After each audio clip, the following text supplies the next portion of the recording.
Think cruise ships are all fun and sun? Think again. Today, we're diving into 5 true cruise ship horror stories that will chill you to the bone.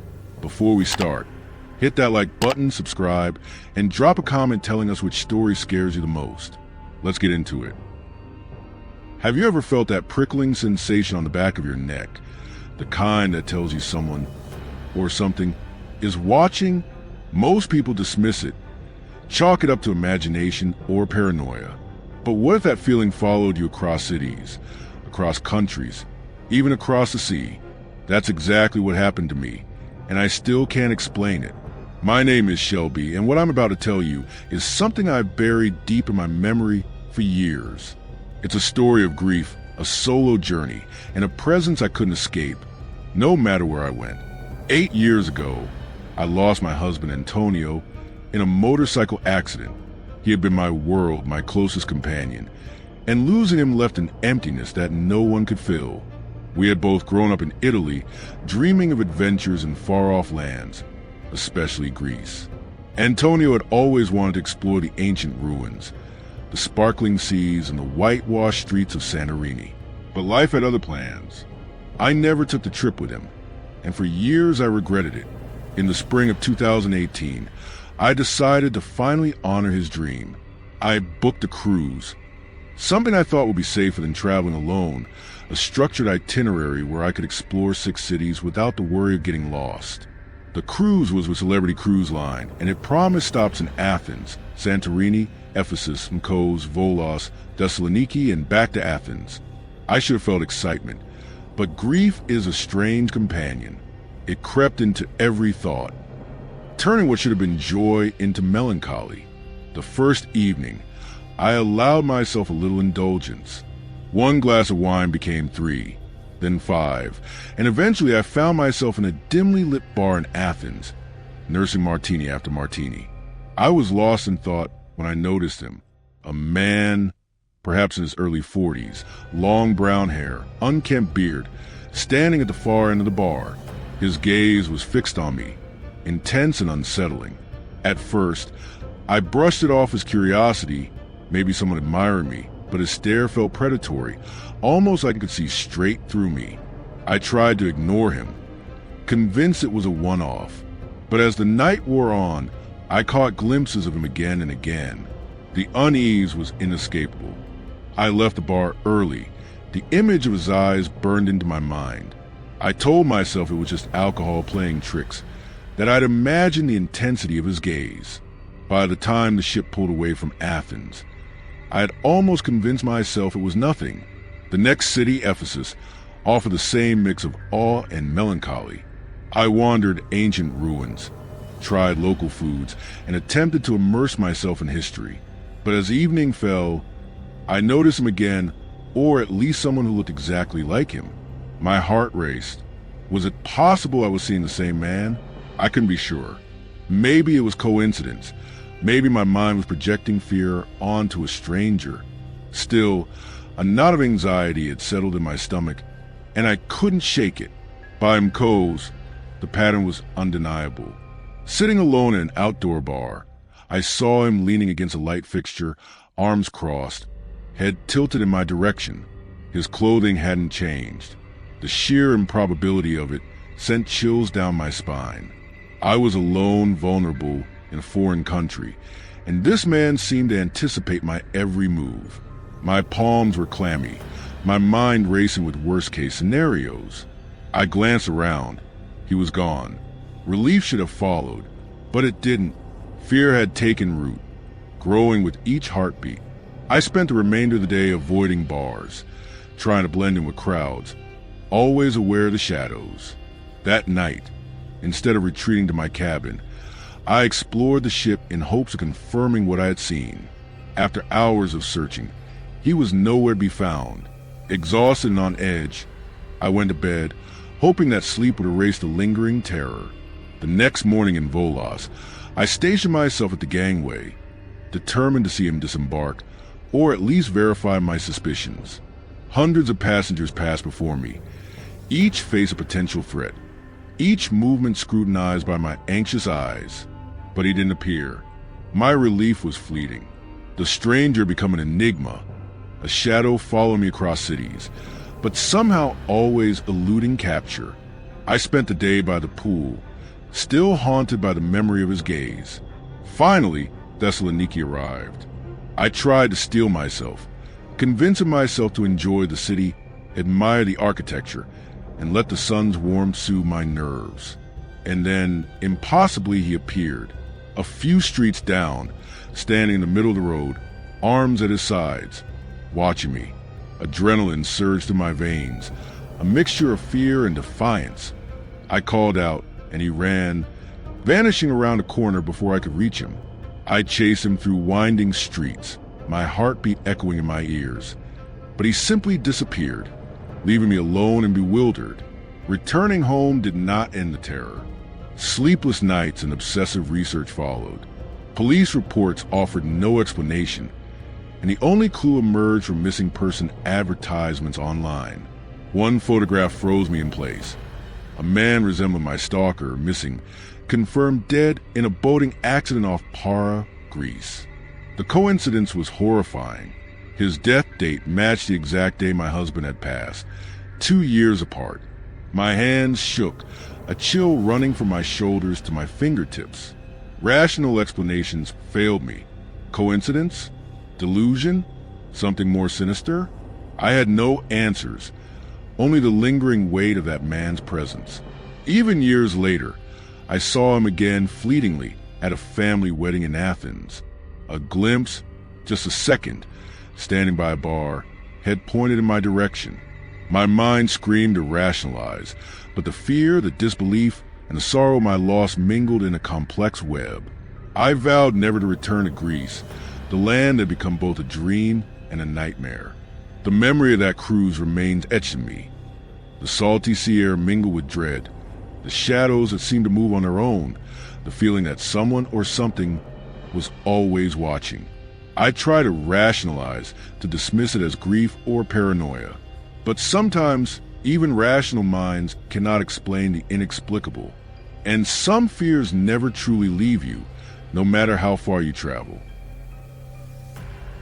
They say vacations are supposed to be a break from reality, a chance to relax, laugh, and escape the stress of daily life. But what happens when your getaway turns into a nightmare?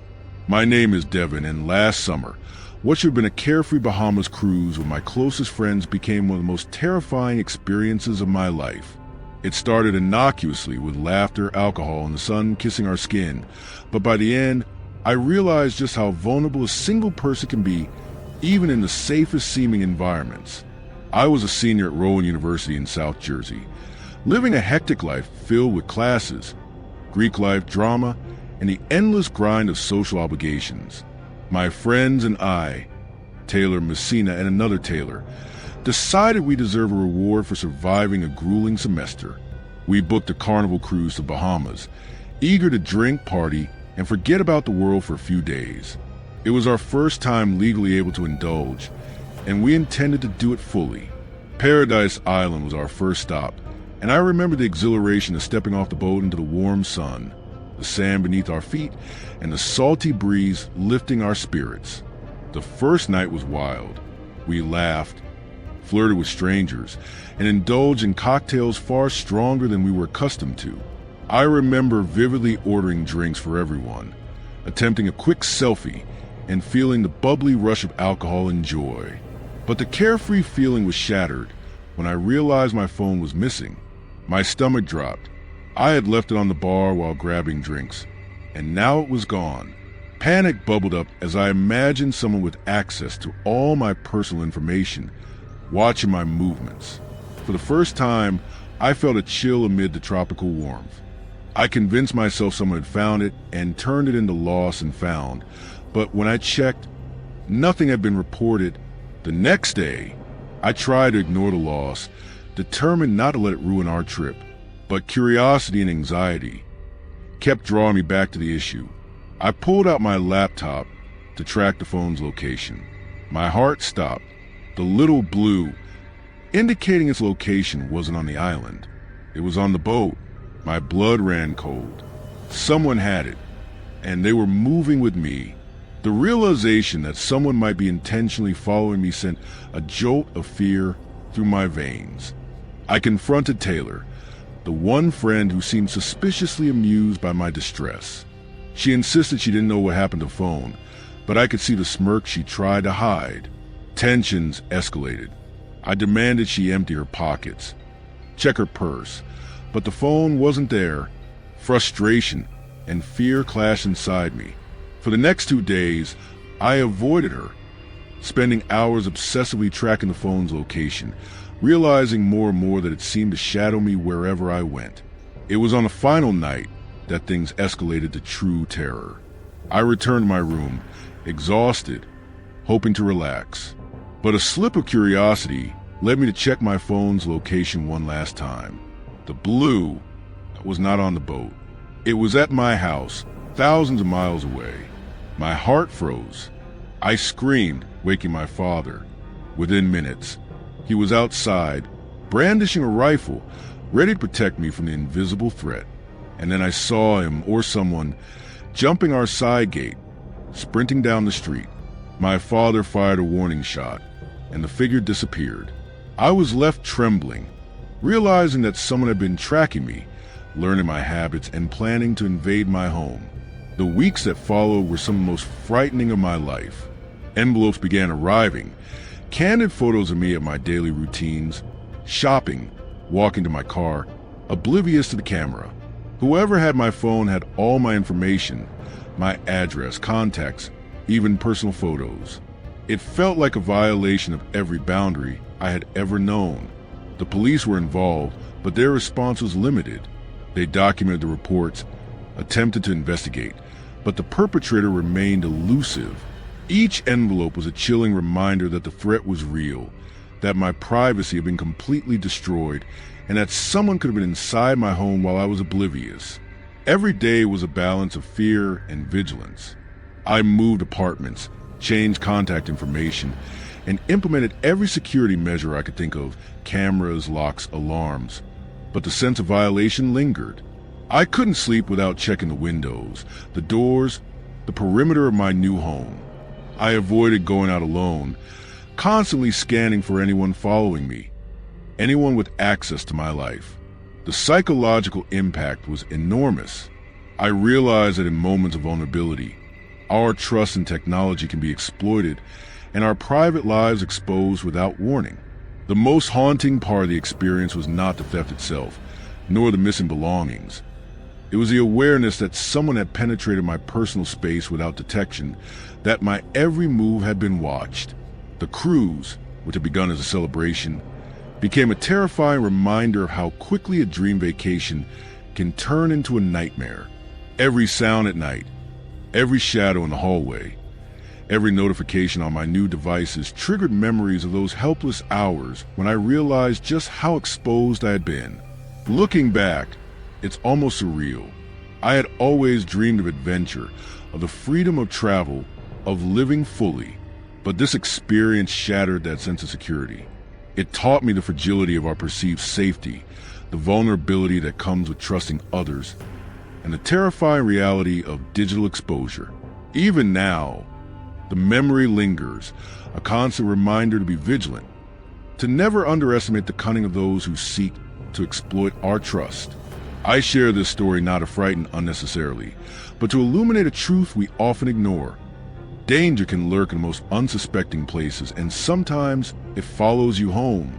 The cruise that was meant to be a carefree escape became a lesson in vigilance, awareness, and the importance of protecting oneself in a world where privacy is increasingly fragile.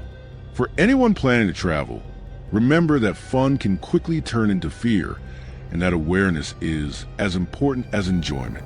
My Bahamas cruise will forever be etched in my memory, not for the sun, the sand, or the drinks, but for the chilling reminder of how quickly life can shift from celebration to terror. I had always dreamed of life at sea. Something about the endless horizon, the rhythmic lull of the waves, and the kaleidoscope of people passing through the cruise ships called to me.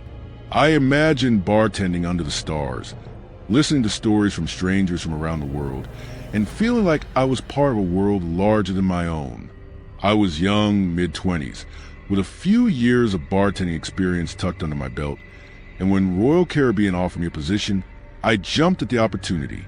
My first 2 tours were exhilarating, a blur of cocktail shakers, laughter, and new faces, but nothing could prepare me for what I encountered on my 3rd tour. This particular cruise was a 12-night transatlantic journey from Miami to Portugal and Spain. We would be at sea for 5 straight days, an endless stretch of water that sometimes felt peaceful, sometimes suffocating. I was stationed at the night bar, accustomed to handling drunk, flirtatious men, loud groups, and the occasional prankster. But there was one passenger who would change my perspective entirely. His name, or at least the one he gave me, was Sebastian. Tall, attractive, early 30s, with a quiet intensity that set him apart from the usual crowd.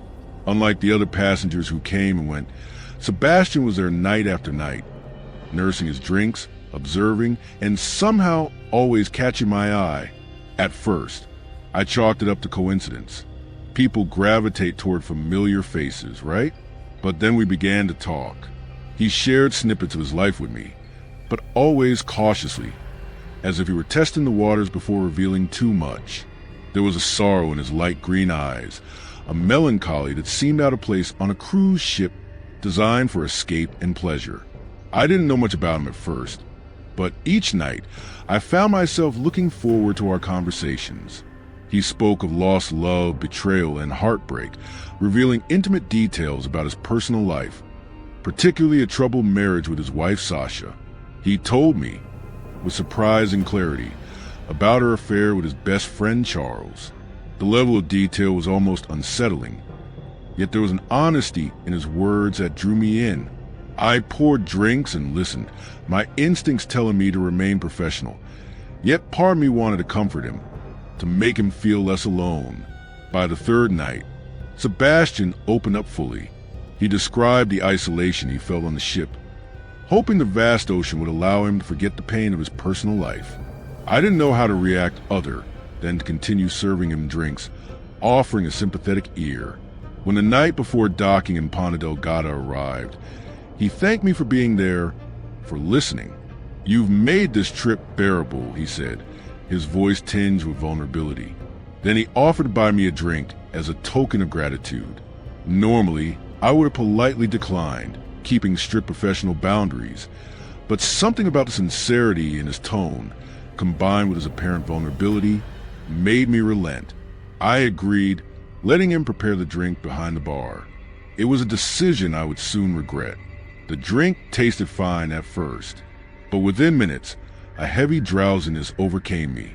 I tried to grab the edge of the bar for support, but darkness claimed me before I could react.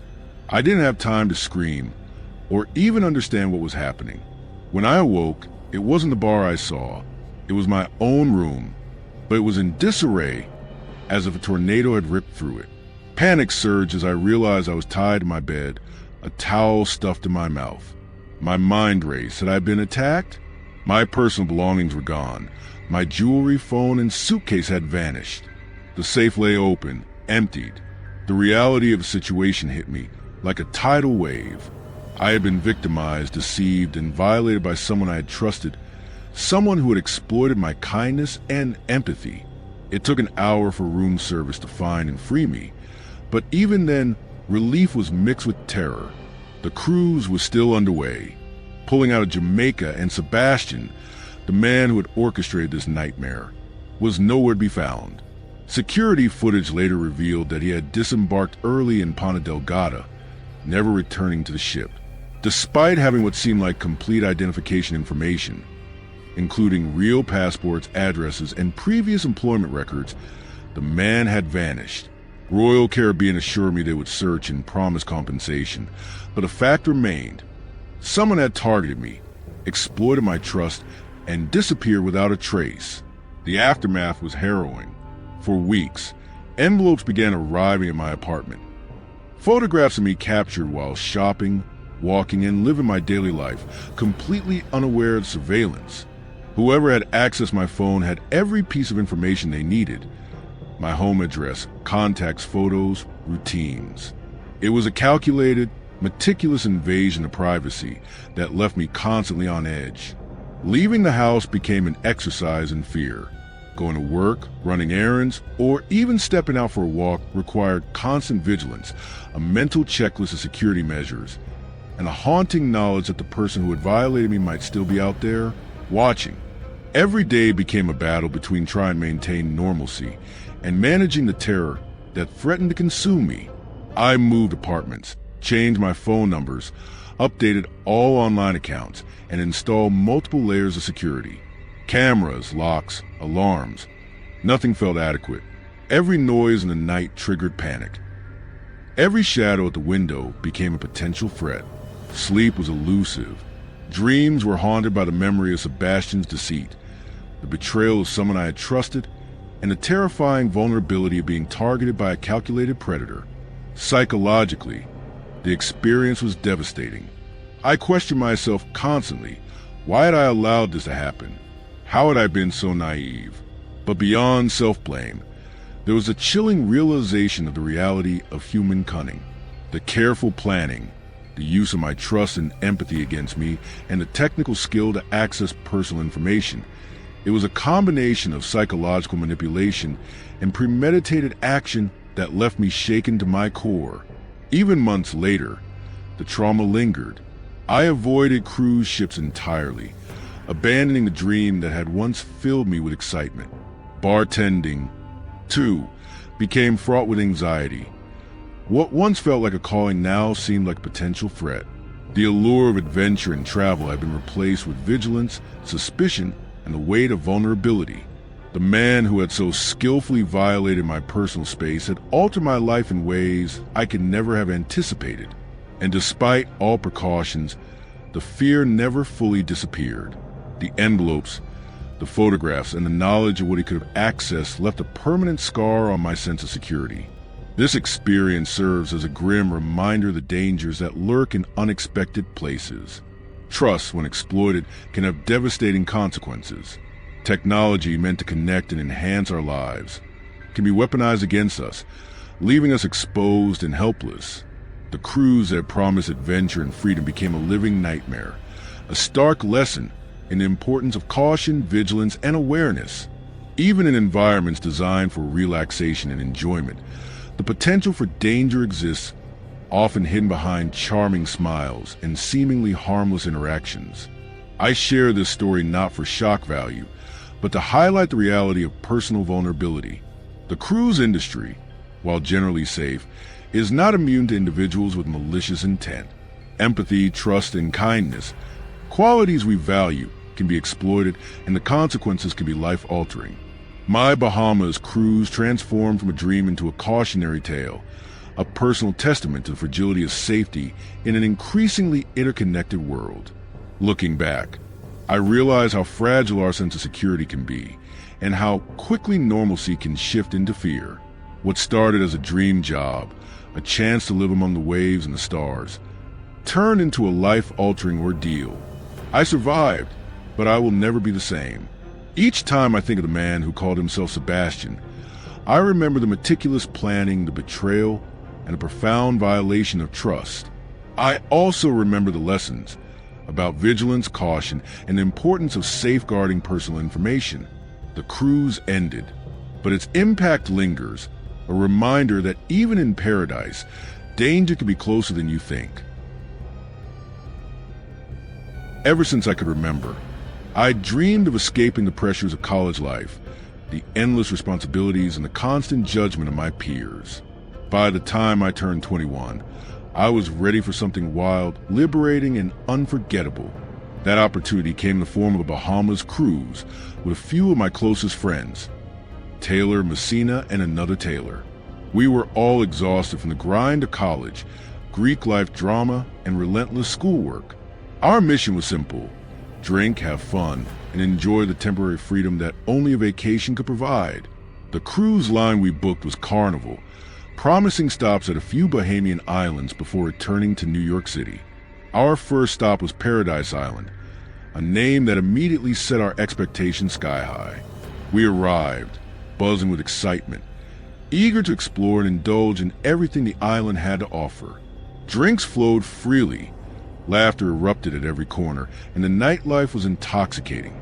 For a while, it was pure bliss. The four of us were inseparable, teasing, joking, and competing for attention in the playful way that friends often do. But beneath the surface, tension lingered, particularly between me and Taylor.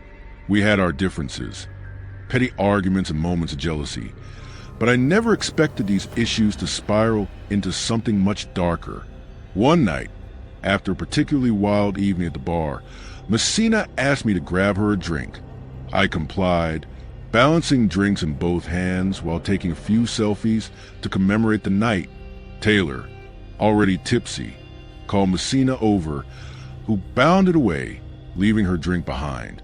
I didn't want anyone to take it, so I set my phone down and grabbed the drink with my other hand. That was the first critical mistake of the trip, though at the time, it seemed innocent. The night ended, and we returned to the ship, exhausted but happy. I thought little of leaving my phone behind, assuming it would be returned or safely left at the bar. The next morning, panic set in. My phone was missing. I scoured the ship, frantically retracing my steps, but it was nowhere to be found. I felt a mix of frustration, embarrassment, and fear. Phones are not just devices. They're repositories of our lives, and the thought of losing mine was unbearable.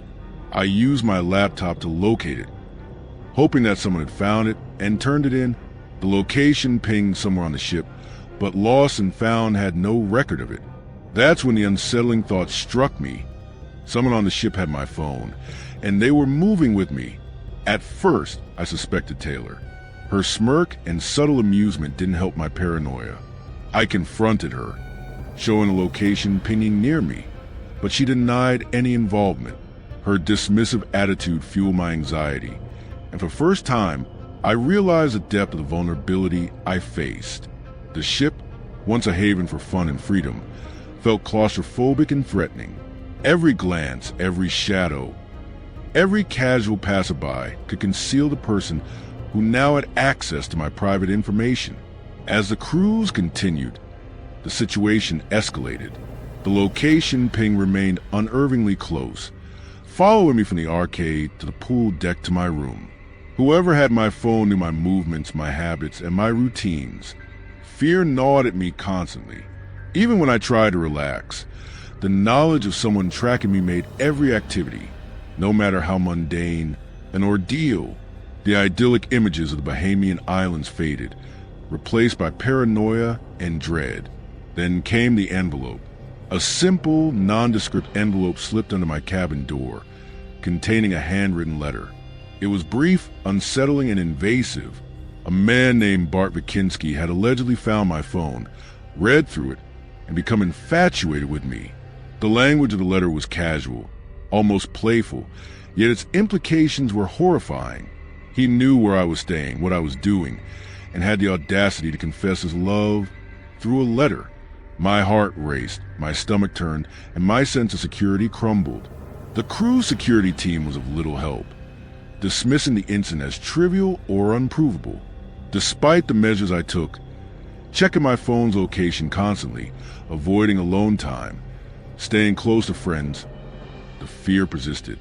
Each envelope that arrived afterward contained photographs of me, taken without my knowledge or consent. The images were candid, revealing, and humiliating. They documented every move I made, confirming that my privacy had been completely violated. I couldn't ignore the reality. Someone had infiltrated my life and was watching me at every turn. By the sixth envelope, the terror was unbearable. I reported the situation to police, who offered little guidance or assistance. The authorities were constrained by jurisdictional challenges, lack of evidence, and the transient nature of cruise passengers. I was left to navigate the psychological toll of the harassment alone, constantly on edge and unable to relax. The knock on my window one night, the sound of movement outside, the fleeting shadow of someone passing by. It all reinforced my vulnerability. I was no longer living a vacation. I was living a nightmare. Eventually, I had to take drastic measures. I moved apartments, changed contact details, and fortified my home with security measures. I hoped to sever the connection between my daily life and the predator who had pursued me across the Bahamas and beyond. Despite these efforts, the emotional scars remained. Sleep was disrupted, paranoia lingered, and the sense of safety I once took for granted had vanished. Every interaction, every phone call, every unknown visitor sparked a resurgence of fear. The cruise that had promised liberation became a cautionary tale, a reminder that even paradise can conceal danger. The psychological ramifications were profound. Trust had been shattered, and the manipulation I experienced underscored the vulnerability of human empathy when exploited. The man, Bart Vikinski, or whoever he truly was, had weaponized technology, charm, and patience against me. He had turned my vacation into a meticulously orchestrated invasion, exploiting my sense of security and freedom. The incident left an indelible mark on my perception of safety, privacy, and the ease with which one could be targeted in the modern world. Reflecting on the ordeal, I realized how quickly normalcy can be disrupted. A dream vacation became a relentless nightmare. A job and lifestyle I had longed for, bartending, interacting with diverse people, exploring new places, were overshadowed by the threat of an unseen predator. The Bahamas, a symbol of freedom and fun, became a backdrop for fear, a reminder that vigilance is crucial even in seemingly safe environments. Technology, often a tool for convenience and connection, had been turned against me, highlighting the importance of safeguarding personal information in ways I had never considered. In the months following the cruise, I struggled to rebuild my sense of security. Every email, every unknown phone call, every unexpected encounter rekindled memories of harassment. I learned to distrust convenience, to scrutinize interactions, and to anticipate the potential for malicious intent in everyday life. My experience stands as a stark reminder of the dangers lurking beneath the surface of leisure and the necessity of awareness and preparedness. Even as I recount these events, the fear is palpable. The envelopes, the photographs, the tracking of my movements, all are vivid in memory.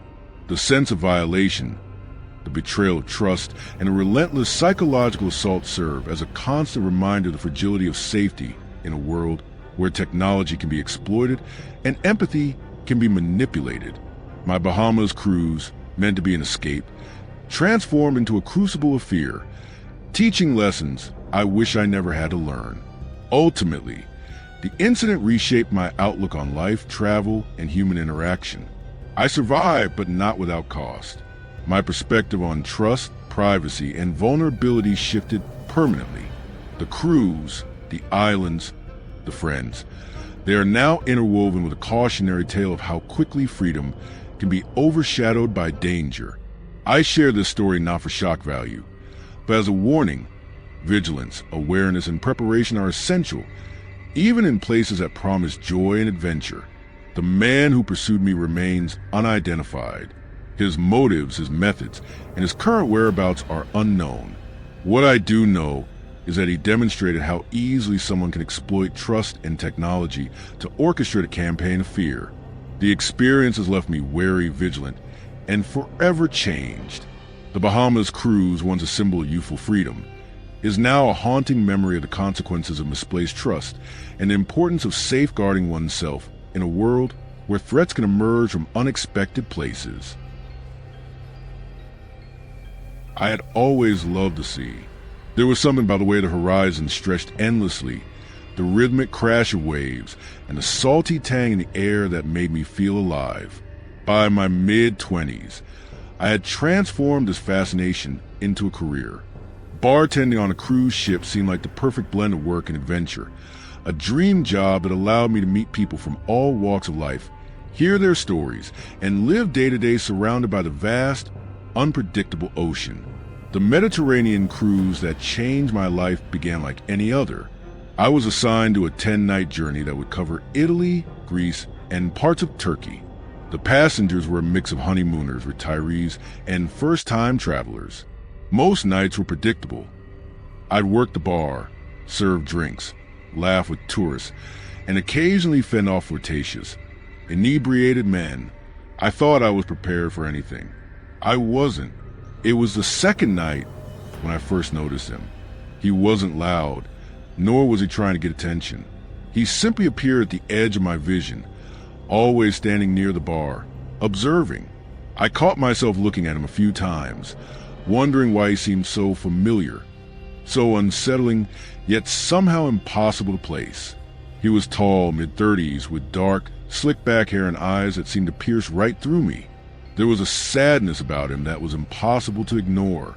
My co-workers didn't notice him, but I couldn't shake the feeling that he wasn't just another passenger. Something about him was deliberate. By the third night, I had struck up a conversation.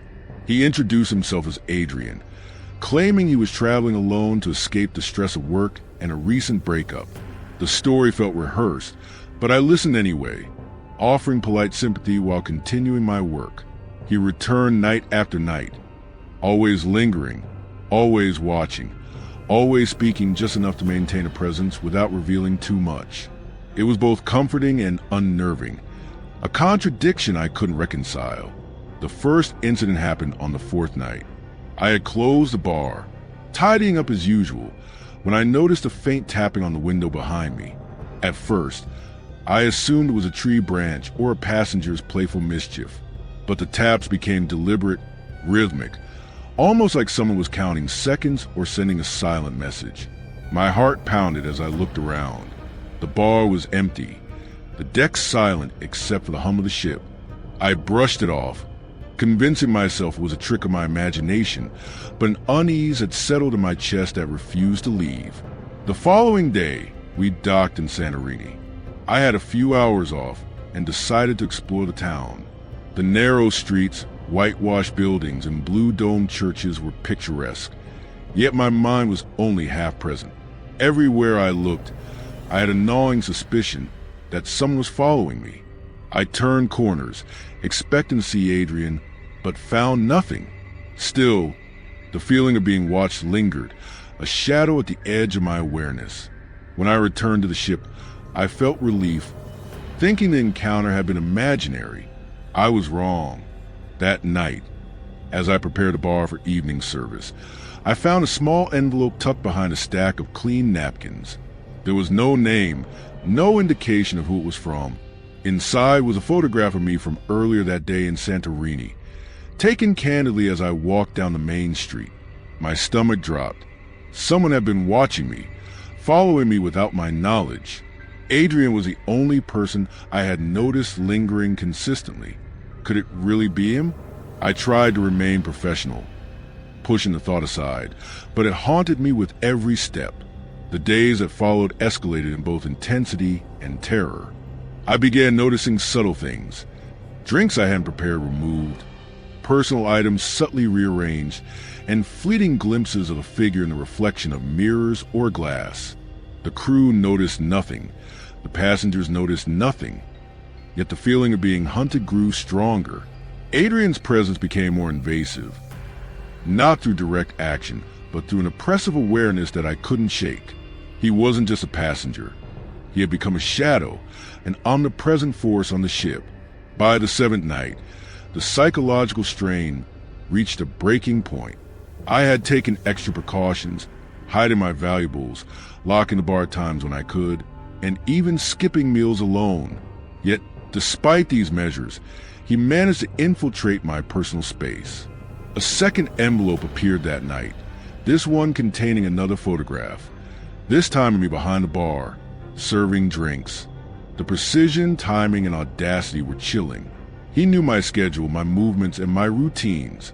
My fear transformed into panic, my panic into a desperate need for protection. I confided in one of my closest colleagues, Maria, explaining the envelopes, the surveillance, and my suspicion that Adrian was responsible. She tried to calm me, suggesting it could be another passenger or a prank, but the evidence was undeniable. Each photograph was specific, detailed, and invasive. The only person with consistent access and observation was Adrian. The realization that he'd been orchestrating this for days, if not weeks, was horrifying. The night of the ninth day was the climax. I had stayed late at the bar, double-checking inventory and closing procedures, trying to maintain a sense of normalcy. The ship was silent, the passengers asleep, and the crew occupied elsewhere. That's when I felt it, the unmistakable sensation of someone standing behind me. I turned slowly, expecting shadows, reflections, or tricks of the dim lighting. There he was, standing at the edge of the bar, his green eyes fixed on me with a gaze that pierced deeper than any dagger. My instinct screamed to run, but my body froze. He smiled, not warmly, not charmingly, but with a satisfaction that made my blood run cold. I felt compulsion to act, to speak, to confront, but no words came. Instead, he leaned forward, placing a small vial on the counter. I recognized the contents immediately. A sedative, a chemical so potent that even a small amount could render me unconscious. My stomach churned. I realized that every precaution I had taken, every envelope, every photograph, every subtle invasion of my space had been calculated to lead to this moment. He had manipulated my trust, my empathy, and my routine. Panic surged as I grabbed the vial, flinging it to the floor where it shattered harmlessly. I ran, heart hammering, through the corridors of the ship, desperate for safety. Crew members were startled, passengers awakened, and alarms began to echo through the decks. Yet, despite the chaos, he vanished, leaving no trace, no explanation, no capture. It was as if he dissolved into the night, leaving only the terror in his wake. The final days of the cruise were a blur. I avoided the bar, stayed in public areas, and maintained a hypervigilant state. Every face, every shadow, every movement was scrutinized. The psychological toll was immense. Anxiety, sleeplessness, and hyper-awareness became my constant companions. The crew conducted their own investigation, but found nothing substantial. Adrian, if that was his real name, had disappeared without a trace. Upon returning to the United States, I realized the impact of the ordeal was far from over. The envelopes continued. Photographs of my home, my movements, and my personal spaces arrived sporadically. Law enforcement became involved, but the investigation was hindered by international borders, lack of clear evidence, and the transient nature of Adrian's movements. The psychological impact was profound. I couldn't sleep, couldn't leave my home alone, and struggled with trust in every interaction.